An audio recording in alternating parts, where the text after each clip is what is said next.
What's going on, guys? Dropadooski here. Today we're going to do the Day 1 T13's guide for the Barbarian. Now the Barbarian is getting the Might of the Earth set for its Hedrig's gift for completing the seasonal journey. Now this set, even though it's typically considered one of the weaker speed farm builds in the game, it's actually pretty strong at the beginning of the season, as the path to gearing it and getting it ready for T13 is very short in comparison to some of the other setups that I've gone over already on some of my other Day 1 T13 guides. Now, the other benefit of starting Barbarian is that Barbarian is part of the Rathma speed meta and the regular meta setup. So if you're going to be maining Barbarian this season, you are undoubtedly going to be playing support if you're playing with groups.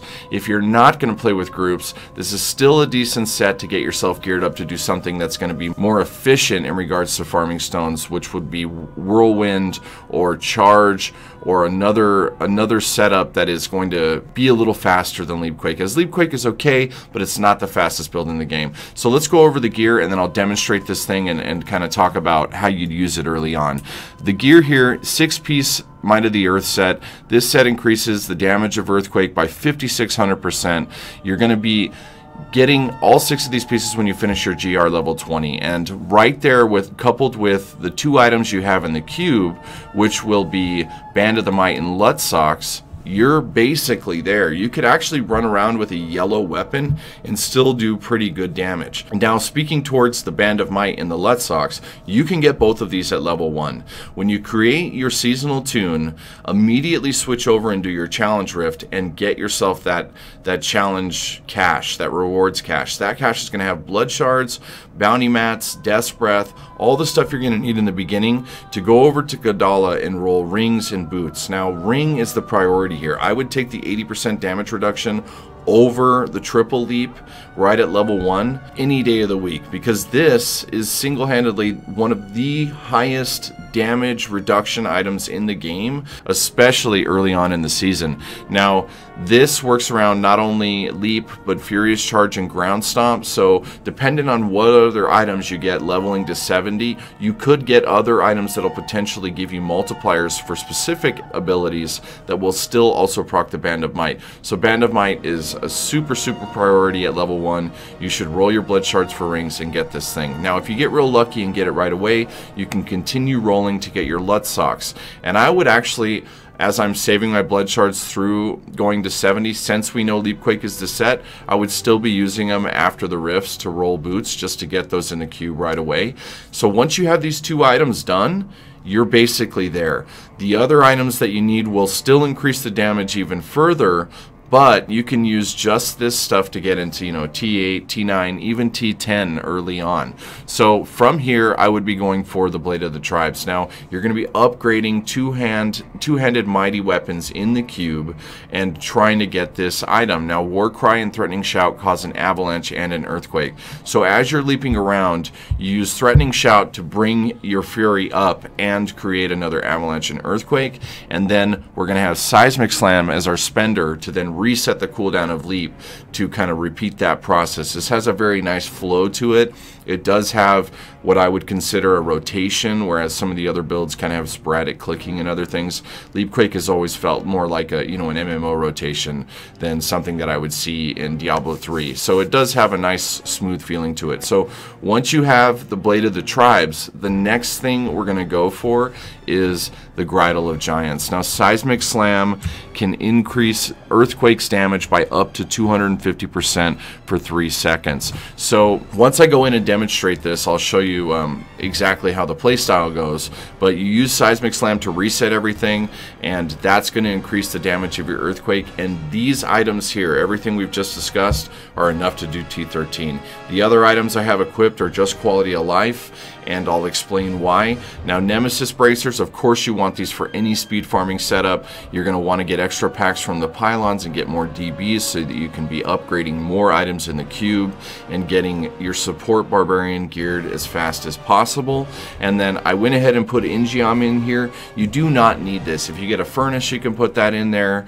You can put pretty much anything else in here that you would want to used just as a little bit more damage, but the two main ones that you would be using early on would be either the Furnace or the Ingeon, but even if you have nothing in there, it's still going to work okay. And as you can see on my other items here for the jewelry slots, I have two terribly rolled yellow rings and a terribly rolled yellow amulet. Now, by the time you have everything farmed up for this, you're going to have something that works. Always remember that early on, even though we don't typically use these for later in-game, if you get a immunity amulet, you can use that. It's very useful. Ideally, later on in the season, you would have a Hellfire amulet for Leapquake, as you would probably only use it for solo pushing in the future. But early on, take whatever has crit, you know, fire or crit strength. Same goes for the rings. You could take focus restraint here. If you get super lucky and you get focus restraint right after you get level 70, that is going to give you 100% increased damage and make this thing slay stuff even faster. Quickly, we'll touch on the legendary gems. You have a rank 25 Bane of the Trapped, a rank 25 Bane of the Powerful. This is the first gem you always get, and then I take an esoteric just for some survivability here.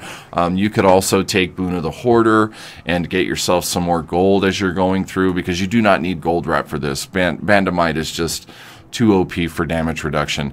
And that's it. As always with these guides, I do have all of my paragons out and only the movement speed in. Let's touch on the abilities quickly, and then I'll jump into a rift and get this all wrapped up. Seismic Slam Rumble. Now, you use Seismic Slam Rumble because Rumble enables you to dump all of your Fury when you use Seismic Slam, and I'll demonstrate that quickly. You're getting Fury from the leaps. When you Seismic Slam, it all spends and it brings that cooldown back up on leap. So that's what we're using in place of Boulder Toss. The old Earthquake variation used to use Boulder Toss. Now you use Seismic Slam and Gridle of the Giants. It's just a higher multiplier. Earthquake, Molten Fury. I like to use fire as it's more damage and it just spreads out all over the map. The other one that's kind of useful early on is Cave In. It does pull all the enemies towards you. That way they're all in the Earthquake, but they will get diminishing returns, meaning they can't be pulled if they don't die right away. So I always just opt for more damage early on. The more damage, the better. Battle Rage Bloodshed. This is standard for all Barbarian builds. Leap, Death from Above. Land with such force that enemies have a 100% chance to be stunned for 3 seconds. This will also be impacted by DR, so if you do get some enemies that aren't dying fast enough, you do have to be careful there for a second, but with Bandamite, you should be fine. Threatening Shout Falter. This increases the damage taken. Anything hit by Threatening Shout will take 25% increased damage from all sources. This is just a big damage buff, and it also causes an avalanche and earthquake. And then I take Wrath of Berserker Insanity. Now you could go Warcry Impunity or where are we at here? Warcry Impunity or Warcry Veterans running here and get that extra avalanche and earthquake. But I like to take Wrath of the Berserker because for the Rift Guardian and for elites, especially if they're Juggernaut or something, you can just pop Wrath. And if you have the Ingeom, you're going to be getting a ton of Wraths anyways, and it'll just melt things really, really fast. The whole idea of this is to go as fast as possible. Now, Leapquake isn't the best speed farm build, but if you can put some extra damage in there, then it will go faster, right? Ruthless is what my first passive, deal 40% additional damage to enemies below 30% health. Then Earthen Might, gain 30 Fury when Avalanche or Earthquake is triggered. That's how you fill up your bar when you're leaping, and then you spend it all. Boon of the Bokathos here, this gives you more Wrath of the Berserkers, and then Berserker Rage, you deal additional 25% damage while near maximum Fury. You could also go with Rampage here or Brawler, and then if you're playing hardcore, you may want to get rid of this passive and take Nerves of Steel, or you could go the Warcry route and get rid of Boon of Bokathos and take Nerves of Steel there. And that's everything for this. Alright guys, let's quickly jump into a rift and demonstrate this thing. Now I will say it's super easy to play. I'm just going to run through a little bit so you can kind of see the rotation, and we can talk about the Wrath of the Berserker being up more and more and giving you that ability to do a shitload of damage early on. Now when we get in, don't forget you have no Fury, so you do need to cast that that battle rage once you do one leap, but that's pretty much the only variant here in the rotation. So you get in Threatening Shout, and then you get your leaps back.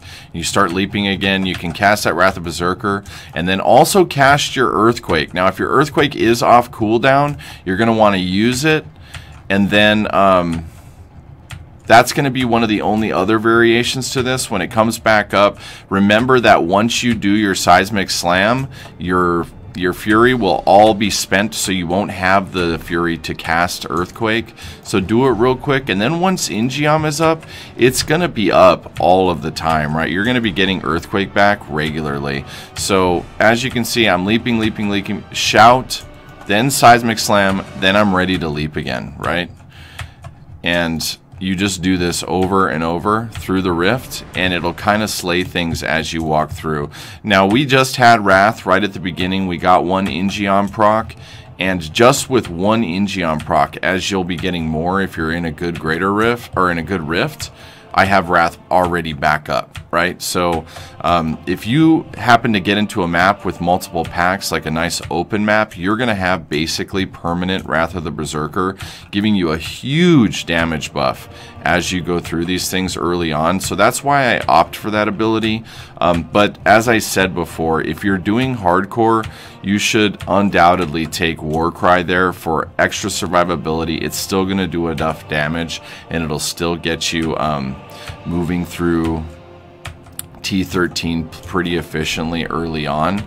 And then that's about it, right? You've seen the whole entirety of this build already, just us going in like 50 yards into the rift. The other thing to keep in mind is, and to keep your eye on, is that Battle Rage Bloodshed does have a cooldown that you can go through, so keep your eye on the bar. Make sure that you have the buff up.